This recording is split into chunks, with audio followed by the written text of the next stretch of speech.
Шановне панство, підписники та гості мого каналу. Радий вітати вас на моєму новому відео про фільми. У минулому відео підписник запропонував мені зробити список із маловідомих фільмів. Great idea. Але я навіть уявити не міг, що це зайде так далеко. За 3 місяці я переглянув близько 200 картин. Думаю, тепер я готовий вам допомогти з пошуком фільмів. Отже, для початку я склав список із 10 фільмів, які я вважаю безумовно варті вашого часу. Поїхали! Почну з того, що фільми не є найкращими. Це підбірка фільмів для того, щоб ви не гаяли час в пошуку чогось особливого. У мене є все, що може вам сподобатись, від прихованих перлин до культової класики. Тож сядьте зручніше, розслабтесь та приготуйтесь додати кілька дивовижних фільмів у ваш список перегляду. Невидимий гість. Історія про молодого бізнесмена, який звинувачується у вбивстві своєї коханки.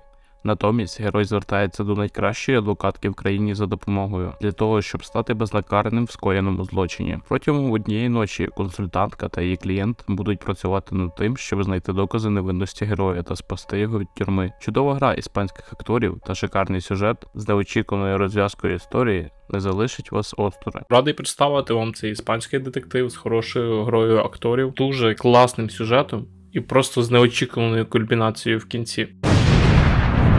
Переходимо до наступного фільму. Перший повнометражний фільм Тарантіно – психологічна драма з кримінальним сюжетом. Скажені пси. Кримінальний авторитет Джо Кебот та його син Едді планують провести пограбування ювелірного магазину, тому збирають найпрофесійніших і перевірених роками грабіжників-одинаків в команду для того, щоб ті обікрали крамницю. Але все йде не по плану з самого початку. Але є люди, які дійсно не знають, хто такий Тарантіно, і це просто дивує. Якщо ви хочете познайомитися з його творчістю, запрошую до перегляду цієї картини. Думаю, для вас не буде новиною, як я відношусь до британського кіно. Гай Річі, гумор.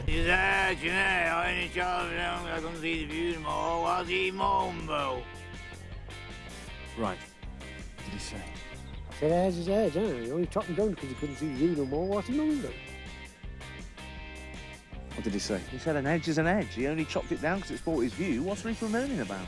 Бійки.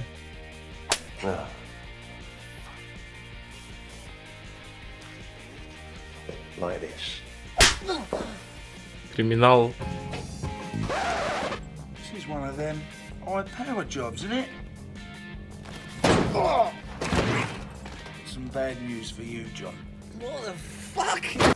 Все це є тут, в цих двох фільмах. Костолом. Головний герой фільму Денні Мін, гравець збірної Англії по футболу, потрапляє до в'язниці на 3 роки за те, що він напав на поліцейського, коли був у дуже сильному алкогольному сп'янінні. Директор в'язниці створив свою команду з тюремщиків для змагань в професійній лізі, але його команда не ідеальна без хорошого тренера, тому він просить Міна стати тренером команди. Але Денні не погоджується, за що йому погрожують збільшенням строку ув'язнення, а й навіть інколи відправляють у карцер. Згодом Мін погоджується стати тренером, але за однієї умови команда тюремщиків повинна зіграти проти команди ув'язнених на чолі з головним героєм. Сподобався опис до фільму про футболіста, який потрапив до в'язниці? Давайте перейдемо тепер до шанувальників футболу, а точніше прихильників команди Вест Хем, які готові відстоювати честь свого клубу на кулаках. Хулігани зеленої вулиці. Головного героя Мета відраховують з університету за злочин, якого він не скоював. Сусід по кімнаті Джеремі підставив його, сховавши свій кокаїн в його речах. Джеремі обіцяє допомогти Мету і дає йому $10 000. Розгубившись і не знаючи, як далі бути, хлопець вирішує відправитися до своєї сестри в Лондон. Там він знайомиться з її чоловіком і його молодшим братом Пітом, який є затятим шанувальником футбольної команди West Ham United і є членом фанатського групування Ультрас. Тоді ж Мет і Піт разом відправляються на футбольний матч, після якого трапляється потасовка з фанатами команди суперника, в ході якої герой перший раз потрапляє у бійку. Незабаром Мет з головою занурюється в фанатське життя, повне жорстокості і божевілля, адже його нові друзі готові піти на все, аби відстояти честь своєї фірми. Екзамен. Часом люди набагато що готові, щоб отримати бажану роботу. Група людей, 8 осіб, одне місце. Учасників на 80 хвилин замикають в кімнаті і повідомляють завдання. Воно гранично просте. Перед вами одне питання, на яке потрібна одна відповідь. Якщо ви спробуєте заговорити зі мною чи з охороною, вас дискваліфіковано. Якщо ви навмисно або випадково зіпсуєте свій аркуш, вас дискваліфіковано. Якщо чомусь вирішите покинути цю кімнату, вас дискваліфіковано. Питання є? Бажаю успіху, леді й джентльмени. А воно на поверхності лежить просто, от треба додуматись і все. Тому вирішуйте загадку разом з персонажами, а я пішов до наступного фільму. Іспит розпочато. А зараз буде фільм про недалеке майбутнє, тому раджу переглянути, якщо вас цікавить ця тема. Тут немає ніякого кіберпанку, немає ніяких неонових вивісок на крамницях чи домах. Тут, я б сказав, доволі тускла атмосфера, тому що фільм дуже напружений і цікавий водночас. Анонім. В далекому майбутньому знищуються будь-які надії людства на приватність і особисте життя. За людством ведеться відеоспостереження навіть через їх очі. Кожен крок фіксується спецслужбами, тому ніхто просто не наважується порушити встановлені правила. Ось вона, здавалося б, ідеальна держава, де ніхто не робить помилок або усіляких правопорушень. Ніхто не в силах протистояти закону. Головний герой фільму – детектив, який одного разу зустрічає дівчину, якої немає ні в одній з державних баз даних. Чоловік проходить шок, але ж він навіть і не підозрював, яким буде злочинний світ нової ери. Хіба людей зламують? Це не все. То як тепер жити, якщо злочинці навчилися ховатися? Nie wiem.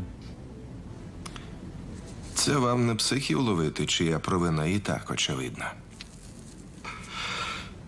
Непроста дісталася нам справа. Американська історія X. Єдине, що я можу сказати про цей фільм, це той, хто бачив цей фільм, він і так дійсно розуміє, що він крутий. А хто не бачив цього фільму, він обов'язково має його переглянути. Це один із найбільш важких та незабутніх фільмів кінця 90-х. Цей фільм розповідає нам про Дерека, лідера невеликої скінхед-групи, який впевнений в тому, що всі біди в США через мігрантів. Його група жорстко бореться з людьми, у яких інший колір шкіри, а молодший брат Дерека хоче у всьому бути схожим на нього. Фільм починається з того, що головний герой вбиває двох чорношкірих чоловіків, які хотіли проникнути в його будинок.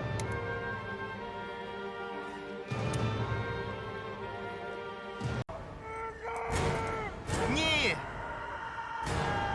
А тепер на добраніч. У школі молодшому брату директор наказує написати твір про Дерека та як те, що сталося, вплинуло на життя хлопця. Американська історія X. Автор Деніел Віньярд. Дикі штучки. Назва єбейша, звісно. Фільм починається з того, що знайомить нас з шкільним психологом Семом Ломбардо. Цей чоловік дуже популярний у жінок. У нього закохується красива, розпещена школярка Келлі. Вона починає переслідувати Ломбардо, намагаючись привернути увагу, але чоловік її відмовляє, оскільки вважає, що вона надто молода для нього. Ображена дівчина подає заяву в поліцію, де пише, що психолог зґвалтував її. Згодом ще одна студентка Сьюзі звинувачує його в сексуальному домаганні. Ситуація змінюється, коли дівчат викривають у брехні, а Сем Ломбардо відсуджує матеріальне відшкодування. Тоді детектив підозрює, що поліцію водять за ніс та починає своє розслідування. Дикі штучки – це такий фільм, в якому ви зловите ефект «Вау!» або «Нічого собі» декілька разів за фільм. Сюжетні твісти просто відбуваються кожних 5 хвилин, і ти такий What the hell is going on? Але насправді дуже цікавий фільм і раджу переглянути, якщо ви його ще не бачили. Тога. У центрі сюжету Леонард Цеппала і його відданий та хоробрий пес Того, що поспішають доставити рятівну вакцину в ном, поки не стало надто пізно. Фільм знято на основі реальних подій, які розгортаються взимку 1925 року на території Аляски. У віддаленому від великих населених пунктів місті Ном вибухнув спалах дифтерії, поставивши під загрозу все населення. У незначних запасів лікувальної сироватки, наявних на складах, вийшов термін придатності, через що влада міста спорядила кілька собачих упряжок і направила їх в сторону найближчого селища, куди залізницею привезли ліки. Часу на шлях туди і назад дуже мало, тому герої поспішають, аби зберегти життя людей. Історія про хороброго собаку залишиться надовго у ваших серцях. Взагалі мене дуже захоплюють фільми, де тварини допомагають людям, а люди знаходять з ними спільний зв'язок, і так вони дружньо йдуть по життю.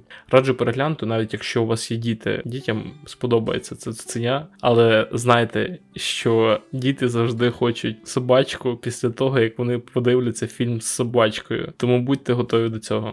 Speak. Fuck. Good boy. Мангеттен.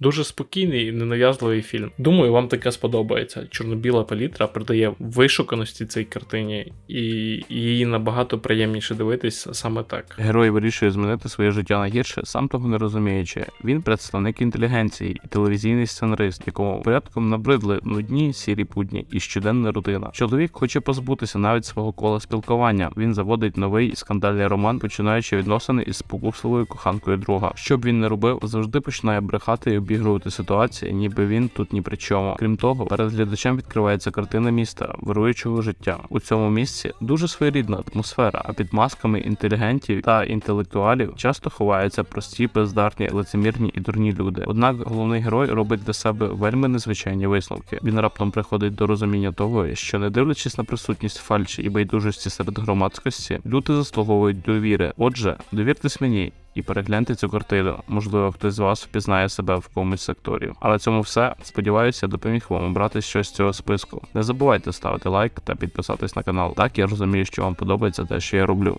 Бувайте!